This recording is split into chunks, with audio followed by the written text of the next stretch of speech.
As a clinician, it is our responsibility to understand the limitations and capabilities of the tools that we use in the process of gathering information from and about a patient to further the diagnostic and management process.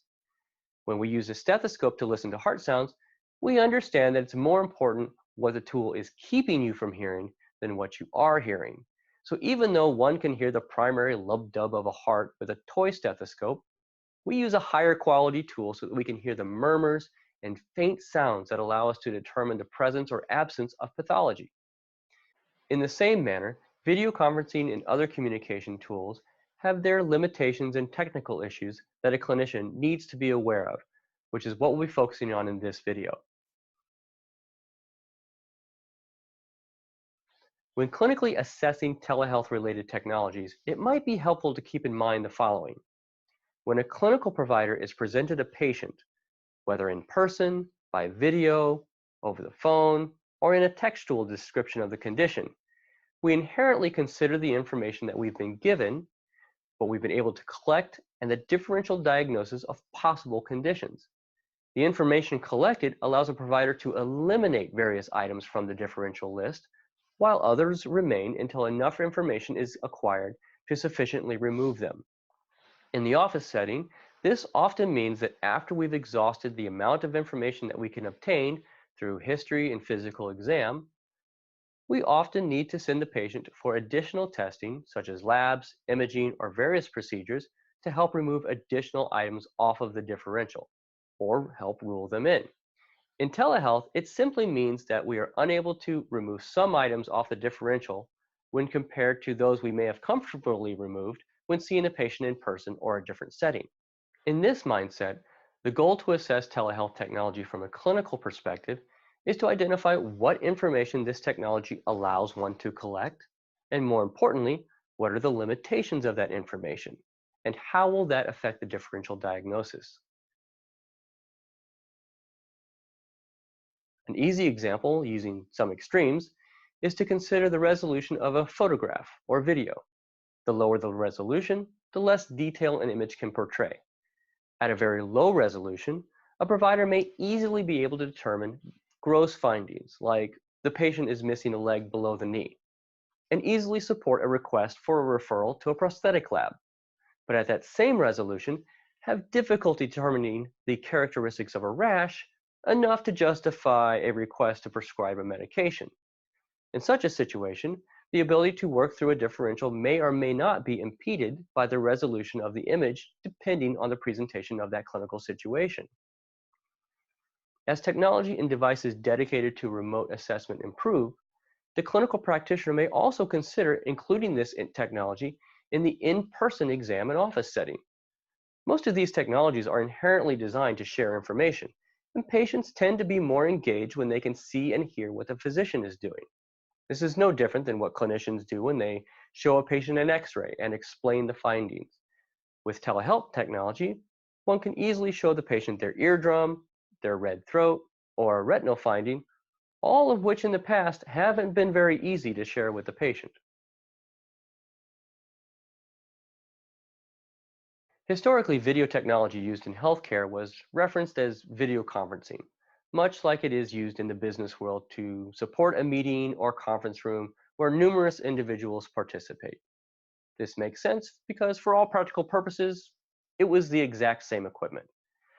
While there are situations in telehealth when more than two individuals are participating in a conversation, most of the conversations in healthcare are between a patient and a provider, two people, as some practices may only be interested in solutions that allow for two-person interactions, or in a few cases, the addition of a third or fourth party for an interpreter service or to remotely include a family member. The term video chat is included in the toolkit, as are technologies that are primarily focused on these types of communications between only a few participants. Regardless of whether the equipment is referred to as video conferencing, video chat, or some other name, there are a few variables that will be important to be aware of for a clinician who is interested in working through a diagnostic process over video. When taking into consideration the resolution and the size of a screen, this issue really depends on the clinical situation that you're engaged in. In the ATA published guidelines for telemental health use, the suggestion states that transmission speed shall be the minimum necessary to allow the smooth and natural communication pace necessary for clinical encounters, which is quite subjective and really depends on what the clinician wants to accomplish.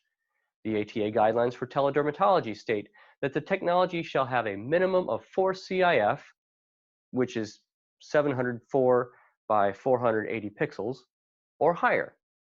As one can see, the barrier is set quite low, and should be noted that high quality care has been provided for decades at these resolutions.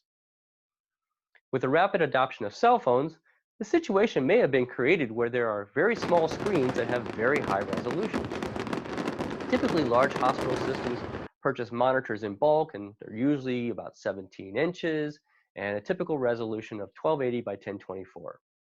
These days, it's much more confusing as the mobile device you're carrying around in your pocket may have a higher resolution than the monitor on your desk. At the end of the day, the final decision rests with the clinician to determine if the technology they're using is sufficient for the presented clinical case. And those may change depending on the presented clinical case. Color accuracy is one of those things we don't usually think to talk about too much, but for clinical services like dermatology, infectious disease, wound care, post-surgical follow-ups, uh, color can significantly affect the diagnosis or the impact of the perception of severity of the condition. Most of us have probably not calibrated our monitors for color accuracy, and even fewer of us probably even have the equipment to do so. Most current phones are quite good at representing accurate colors. However, older phones such as those released around 2012 and earlier were significantly deficient in their ability to display accurate colors due to the limitations of the screen and the technology at the time. One solution is to make sure you have a way to calibrate the colors from images and video. The easiest way is to ask the person taking the pictures to place an object with known colors in the picture. There are several software products on the market that provide color correction solutions. Having the patients photographed or presented on video in an appropriate light is a critical and inexpensive first step for capturing accurate and consistent color. Most light fixtures can have their bulbs replaced with a sunlight or true color bulb, which refers to a bulb with a light that is in the 5500 Kelvin temperature range. Frame rate shouldn't be too much of a problem unless you're trying to do video on a lower bandwidth application. Of course, if your clinical situation is you're assessing a movement disorder, then frame rate may be a significant factor. If your setup has access to bandwidth of 2 to 3 megabytes per second, you're pretty sure you can send reasonable video at 30 frames per second at 720p, which is 1280 by 720 pixels. Higher resolutions quickly increase the amount of data being sent for each frame. So again, the clinician will need to make a determination whether the frame rate is impeding their ability to remove something from the differential diagnosis or not, and plan accordingly. Audio clarity is probably the most important factor and often underinvested in or overlooked altogether. Audio quality has a significant effect in the perception of the quality of the experience and impacts the user's experience much more than video. It's pretty obvious that both the clinical provider and the patient should be able to clearly understand each other when talking. This is often harder to accomplish in a video exam environment. Most microphones for traditional video conferencing capture a lot of background noise, so one option to consider is a lapel microphone or a desktop directional microphone. If you're going to be providing services from a specific location or desk, it might be a good idea to invest in one of these options. Clinical exam rooms are rather standard in design and made for keeping things clean and free of germs. This means a lot of hard surfaces and sound bounces off quite well. This can lead to echoing or feedback at times. If possible, having some sound absorbing materials on the wall or in the corners of the room can help reduce feedback and echo if you have them. If the clinic schedule or workflow doesn't allow for two-way video to be used, Asynchronous video has been shown to be an effective way to gather information. Dr. Peter Yeloise, a psychiatrist at UC Davis in California, uses asynchronous video in his practice.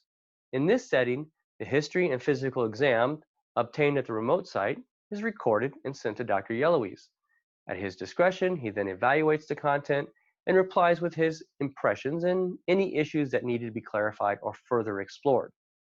Much like the asynchronous experience in chat or messaging applications that are quite common on mobile devices, this approach to patient care can overcome numerous obstacles when a live two-way communication is not possible for technical or coordination reasons. While effective, this approach is considered novel and has not been adopted by many healthcare insurance companies or Medicare for compensation.